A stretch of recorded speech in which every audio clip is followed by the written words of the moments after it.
Hey everybody, and welcome back to the channel. In this video I wanted to showcase something that I found on a local listing, a Grape desktop computer, probably an XT, judging by the presence of the 5¼ inch disk drive and the 5¼ inch hard drive, as well as this beautiful monitor. And I have to say the monitor is part of the reason why I picked up this little computer. This is a Taxan KX12, a 12-inch monochrome monitor. Although I couldn't really read that from the local listing, it had these kind of low resolution pictures, making it impossible to determine the exact type of monitor. I was kind of hoping for a CGA or an EGA monitor, but hey, we're not going to be complaining. But before we dive into the machine, a small word from our sponsor. And this video is sponsored by PCBWay, a full-feature custom PCB prototyping service. If you need PCB prototypes, SMD stencils, PCB assembly, flexible PCBs, or advanced PCBs, PCBWay has got you covered. Shipping to more than 170 countries worldwide, processing thousands of PCB orders a day, PCBWay combines excellent pricing with excellent customer service. Check out their website to get a quote or get in touch with their friendly support staff if you have any more questions. So back to our Grape PC. Yeah, I was kind of amazed that this was still around at the local listing after about 10 days. Nobody decided to pick it up. I was kind of amazed by that because normally, these kind of XT style computers, they are pretty sought after, and it's always cool to have an XT system. I mean, the power button alone is definitely worth the purchase. Now, the machine has another button here on the chassis, and that's for opening her up, that we will take a look at later on. The machine is also a little bit bent on the top, but on the back we have very few connectors. We have the standard video and the parallel port, a full-size serial port, keyboard connector, and then the power input and output. That's basically it. Nothing more, nothing less. So yeah, you have these full-size power supplies. I'm really hoping that this one will still work and not blow up as I turn it on. There are some capacitors here in the vicinity of this keyboard connector that I hope will have survived, but if not, we can easily fix that. So on the front we have the Grape logo, not really sure what that is. We have some vents, we have two drive bays, and then the MFM hard drive and the 5¼ inch floppy disk drive. As you can see here, the case is somewhat bent, but overall in pretty good shape. It's a bit dirty. We have the full-sized power supply. We've got some room here for some connectors. We have the standard XT keyboard connector, a parallel port, a video output, and a full-size serial port. We also have the power button, which is kind of synonymous with these XT class machines. And we also have a button here on the chassis, and that's for easy access to the internals of the machine. So basically we just push them down and they open up like the hood of a car, which is pretty convenient if you ask me, if you want to do some work on this machine. I'm not at all familiar with the Grape brand. If somebody is, please let me know. So on the front here we have both the hard drive and the floppy drive, the two main storage mechanisms of an XT computer. This is probably an MFM hard drive, and this is probably a 360 kilobyte floppy disk drive. We have two additional 5¼ inch bays to the left, which are probably not filled, but let's open her up to see what we have inside. And as expected, it's a fairly traditional XT based layout. We've got the full-size power supply. We've got the big 5¼ inch hard drive. This is a Seagate ST238. We've got 4 expansion cards in this machine. The big one here is the video card. Here we have a serial port. We have the MFM controller card and the floppy disk controller card. So let's get the expansion cards out to take a closer look. And it was a real pain to get this graphics card out. It was really squeezed in, really tight, and it was kind of like it was glued into this ISA connector. So it took quite a bit of effort to get out. I just couldn't get this card out of the machine, not for the life of me, so I decided to go ahead with the other ones. This one was also squeezed in pretty tight, although it's a small card. It has a coin cell battery, so it has some kind of real-time clock, and it has this serial port here. So finally, after a little bit of effort, I did manage to pull the video card out of the machine. I tried to be as careful as possible because I didn't want to, end up breaking it or cracking solder joints or whatever. But yeah, this is a full-size monochrome display adapter. It resembles the overall layout of the IBM monochrome display adapter, although this might be Hercules compatible as well, as this is one of those Taiwanese video card clones. So yeah, it has the 9-pin D-sub connector and the parallel port. So yeah, always nice to have a card like that. Now the third expansion card that we have here is the MFM controller card. So we have two flat cables from this card going to the hard drive. And not really sure what brand this is. SMS. Not really familiar with this brand. It does have a lot of SMD components, so it looks, fairly recent. And finally, we have the floppy disk controller card. So yeah, one floppy drive connector cable goes into this card. So on some PCs, you have both the floppy disk and the MFM hard drive controller card on one card, but you can also have them on separate cards. Now the hard drive here is a Seagate ST238, and it is not an MFM drive, but it's actually an RLL drive. So this is a drive much like an MFM drive, but it uses a different encoding. And this one has a capacity of 30 megabytes. So yeah, here we have the graphics card, which is made in Taiwan. So like a lot of these Taiwan clones, there's no real branding on here. But yeah, a very recognizable card in terms of its overall size and component layout. I mean, this is an actual full-size 8-bit ISA card. It takes up the full length of your PC case. But let's go over the components that we have here, and we'll start with this chip right here, which is the character ROM. So this is basically just a flash chip which contains the characters that you are able to display using this MDA card. We also need some video memory, so this card has 64 kilobytes of video RAM spread across these 8 chips here. We also have some additional memory acting as a display buffer, 4 kilobytes on this AMD branded chip. Here we have the CRT controller, the same one we also find on the IBM cards. We also have a clock to drive the signal. And of course, this is an 8-bit ISA card. It uses a 9-pin D-sub connector for the video output, and it also has a parallel port, which is very important for business, obviously, as you get a printer port and a display output on a single card. Next up, we have the floppy drive controller using this UM8272A chip. It has Now, although this chip is capable of supporting up to 4 floppy disks, I don't think that the IBM PC system and its cabling supports more than 2 per cable. So if you want to have more than 2 floppy disks in your computer, you're probably going to be needing a second floppy drive controller. Next card here is the serial port, but it also contains this coin cell battery, meaning that it also contains a real-time clock, which is really handy for these XT style computers. We have some dip switches here to configure our serial port.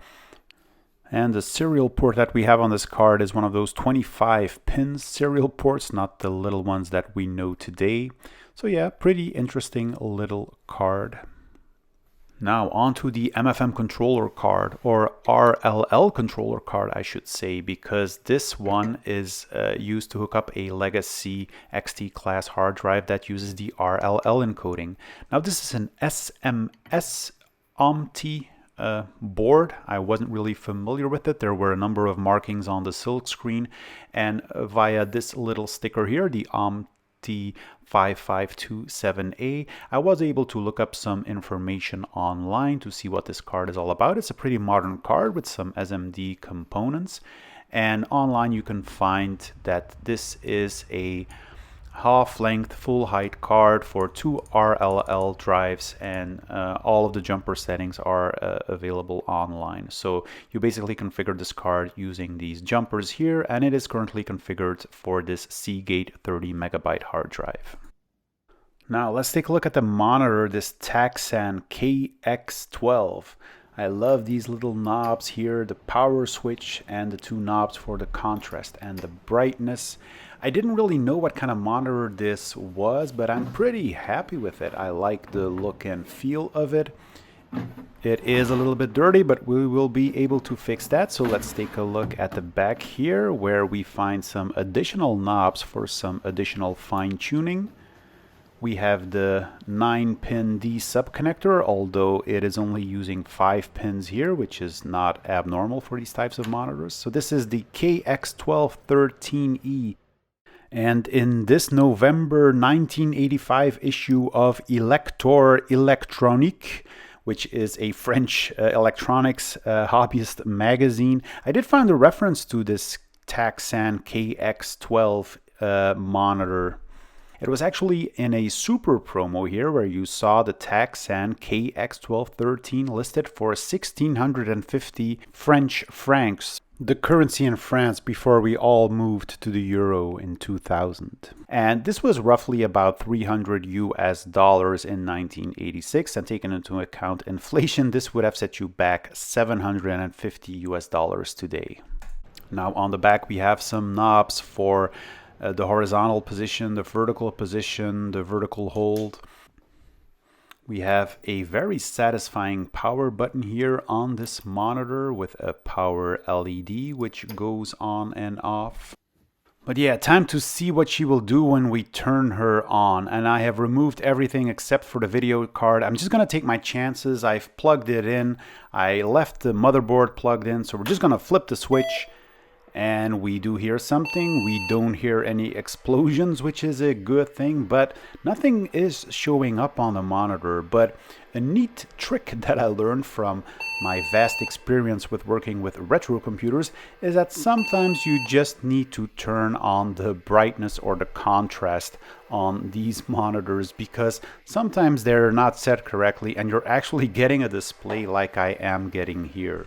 Now, of course, it has detected that we don't have a keyboard, we don't have a disk, so it's not able to boot, and I cannot strike any key to reboot. So we're just going to turn it off for now, enjoy this little amber flickering, and then turn on our computer with a keyboard, with a hard drive, and with all of the expansion cards. So let's see what happens as we turn on the computer. We hear the humming sound of the computer, and the amber screen will slowly but surely come to life with the RAM test. 640 kilobytes, so this is a DTK Corporation computer from 1988. BIOS from DTK ERSO 2.33 from 1986. But unfortunately we get a boot error. So we see the floppy disk initializing as well as the hard drive initializing, but it is unable to boot from the hard drive, which is a bit of a shame. So I tried multiple times, but you kept hearing that same noise coming from the hard drive and it just wasn't able to boot, which was, you know, a bit disappointing. But now, time to get the MS-DOS boot floppy out and see if she will boot from an MS-DOS floppy drive and see if we can access the hard drive that way. Perhaps there's something wrong with the boot sector or the startup or whatever, so let's just take a look. And we see the computer starting from our MS-DOS boot floppy, so we see the starting MS-DOS prompt here, so no issues there. And we're just gonna wait until it drops us on the A prompt which will hopefully let us go to the C drive. Now this is MS-DOS 6.22, which is a bit of an overkill for this XT machine, but it's good enough to get us to the C prompt and pull up a directory listing, and lo and behold, here we have it. There are lots of files here, lots of folders on this 30 megabyte hard drive. So let's just see how many space we still have available. Takes a while to calculate because these XT machines need to use all of their processing power to calculate the free space on this humongous 30 megabyte hard drive. So let's wait, and here we have it. 10.6 megabytes of free disk space. Now the overwhelming feeling of happiness, joy, and well-being while I was looking at this directory listing was quickly put down by the fact that I wasn't able to start any application whatsoever on this thing because I kept on getting these sector not found errors. Lotus 123, for example, was on the machine, but I wasn't able to start it. Turbo Pascal and GW Basic were installed on this machine, but I wasn't able to pull up the directory listing for GW Basic, for example, which was a real bummer. And at that point I noticed that the hard drive was making this kind of crazy sound where it tried to keep reading something, but it just wasn't able to do so. And to make things even worse and more depressing, just take a look at what happened while I was randomly rebooting the machine with my fresh MS-DOS 6.22 boot floppy that I used earlier. As it was starting the machine, all of a sudden I got this. And this crazy message coming on the screen. Let me zoom in on that, shall we? Your PC is now stoned. That's right, there's a freaking virus on this 35-year-old computer. Can you imagine that? Now, of course, there was antivirus software installed on this machine, but with all of those bad sectors, I wasn't able to start it. And unfortunately, I also couldn't get any relief from the numerous games that were installed on this machine. Pac-Man wouldn't run due to the sector not found errors. Digger would not run with the same error. Luckily, we still had Piano Man, which was running, giving us some relaxing, soft piano music to sleep, relax, meditate, and study to find out how we are going to get this machine back up and running with a working hard drive and without any viruses. But being the procrastinator that I am, I'm going to leave that for a future video and go ahead and play some of the few games which were on this machine that I was actually able to start. This text-based Tetris game, for example, which is good for hours of good, clean fun, as long as you know the keyboard combinations. That feeling of gratification as you score an almost Tetris. Or perhaps we should put it into CGA simulation mode and start a game of Space Commander. This should give us some motivation and inspiration to get rid of all these bugs which are on this hard drive. And with that, I really hope you've enjoyed this part 1 of my Grape XT computer. In the next video, we're going to take a look at how we might repair this crippling hard drive in the machine. We'll also give the machine a little bit of a clean and see if we can install some working software and games on it. And as always, if you like this video, please consider giving it a thumbs up. If you like retro content, please consider subscribing to the channel. Hit that notification bell to be informed of new videos. I try to publish at least one video per week. Please also feel free to leave a comment in the comment section. I try to reply to as many comments as possible, and I hope to see you guys in the next one. Bye bye.